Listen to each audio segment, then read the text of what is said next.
23 अगस्त 2024 अभिषेक मलिक अपने दोस्तों के साथ होटल में पार्टी कर रहा था। पार्टी खत्म होने के बाद अभिषेक दोपहर में लगभग 2 बजे अपने घर वापस लौटता है और घर की बेल बजाता है, मगर कई बार बेल बजाने के बाद भी कोई दरवाजा नहीं खोलता तो उसे बेचैनी होने लगती है और पास ही रहने वाले अपने मामा को फोन करके बुलाता है और दोनों मिलकर दरवाजा तोड़ते हैं। दरवाजा टूटते ही दोनों सामने का नजारा देखकर सन्न रह जाते हैं, क्योंकि वहीं खून में लथपथ अभिषेक के पिता की लाश थी। अपने पिता की लाश देखकर अभिषेक तुरंत अपनी मां और बहन और दादी को आवाज लगाता है और उन्हें घर में ढूंढने लगता है। ऊपर अपने कमरे में जाता है तो वहां उसकी नानी की लाश थी। उसकी बहन भी अपने कमरे में खून में लथपथ पड़ी थी और ठीक उसी तरह उसकी माँ भी नानी के कमरे में पड़ी हुई थी।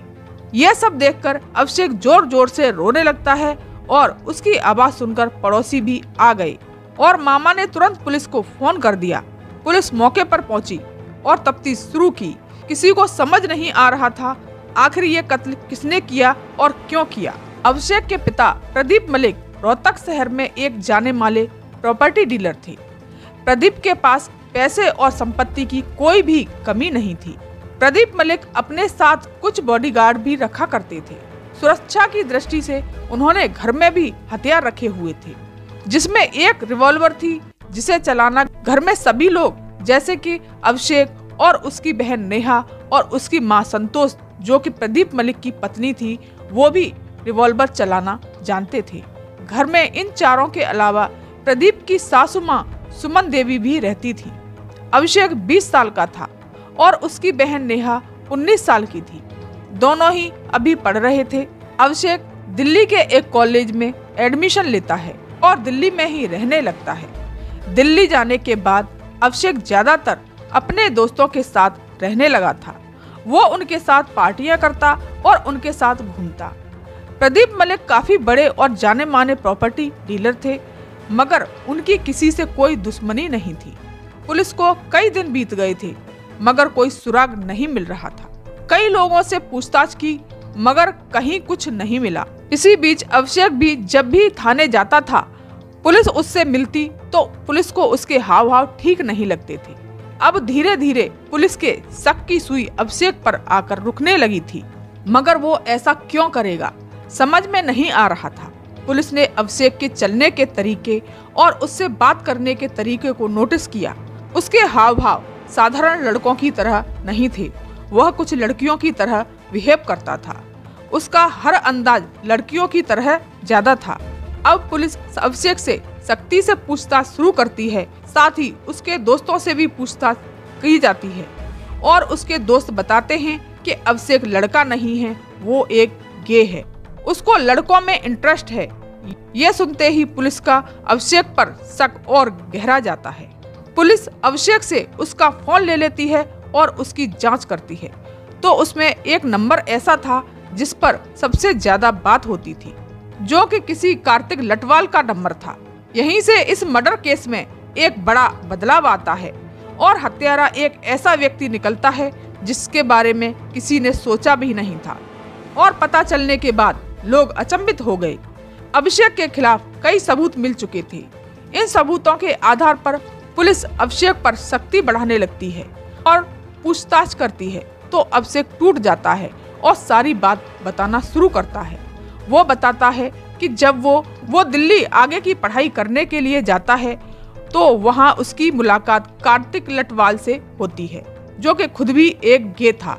वहाँ रहते रहते दोनों में करीबियां ज्यादा बढ़ जाती हैं। ये दोनों हमेशा एक साथ रहते हैं। कोर्स खत्म होने के बाद अभिषेक वापस रोहतक आ जाता है, मगर अभिषेक और कार्तिक अब भी एक दूसरे से मिलते थे। कभी कभी रात भर बाहर रहते थे। अब कार्तिक अभिषेक के घर भी आने लगा था और पढ़ाई के बहाने कई दिन तक वहाँ रुक जाता था, मगर घर में किसी को नहीं पता था कि दोनों गे हैं। कुछ दिनों में अभिषेक के हाव भाव लड़कियों जैसे ज्यादा होने लगे थे, जिसे अभिषेक की बहन ने बहुत अच्छे से नोटिस किया और उसके बारे में जांच करना शुरू कर दिया। एक दिन नेहा ने अभिषेक का इंस्टाग्राम देखा तो चौंक गई। उसमें अभिषेक ने कुछ ऐसे वीडियोस डाले जिसमें अपने आप को लड़की की तरह दिखाने की कोशिश कर रहा था। ये सब देखकर नेहा का शक पक्का हो जाता है, साथ ही वो और ज्यादा पता करने लग जाती है। तो उसे पता चलता है कि उसका भाई अभिषेक और कार्तिक दोनों गे हैं। ये बात नेहा अपने परिवार को बता देती है। ये पता चलते ही अभिषेक के पिता उसे बहुत डांटते हैं और कार्तिक को घर से निकाल देते हैं। साथ ही अभिषेक का घर से निकलना बंद करके उससे फोन छीन लेते हैं, जिससे वो कार्तिक से बात न कर सके। अब अभिषेक को समझ नहीं आ रहा था कि वो क्या करे। एक दिन वो अपने पिता से 6 लाख रुपए मांगता है और कहता है कि उसे अपना जेंडर चेंज कराना है। वो पूरी तरह से लड़की बनना चाहता था, मगर उसके पिता उसे फिर उल्टा सीधा सुनाकर मना कर देते हैं। वो पूरी रात यही सोचता रहता है कि वो यहाँ से बाहर कैसे निकले और कार्तिक से कैसे मिले। अगले दिन वो परिवार के साथ बैठकर लगभग 10 बजे नाश्ता करता है।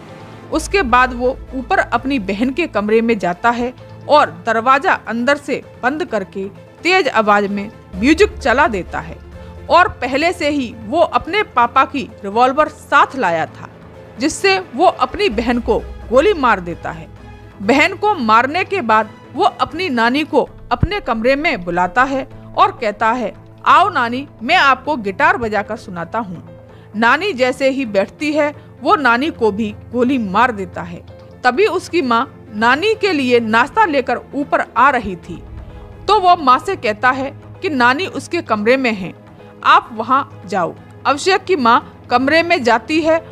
माँ को मरा देखकर जैसे ही वो चीखने वाली थी, वो उसके चीखने से पहले अभिषेक उसे भी गोली मार देता है। तीनों को मारने के बाद अभिषेक नीचे आता है। उसके पिता फोन पर किसी से वीडियो कॉल पर बात कर रहे थे। वो थोड़ी देर इंतजार करने के बाद जब उसके पिता फोन काटकर जैसे ही उसकी तरफ देखते हैं, वो तुरंत उन्हें भी गोली मार देता है। सबको मारने के बाद कार्तिक लटवाल से मिलने होटल चला जाता है। वहाँ उन दोनों के अलावा एक तीसरा दोस्त भी था। तीनों मिलकर दोपहर 2 बजे तक पार्टी करते हैं। वो वहाँ से लौटकर ऐसे दिखाता है जैसे सब कुछ किसी और ने किया हो। इस कहानी को सुनाने का उद्देश्य मेरा किसी का दिल दुखाना, किसी को चोट पहुंचाना नहीं है, बल्कि जागरूक करना है।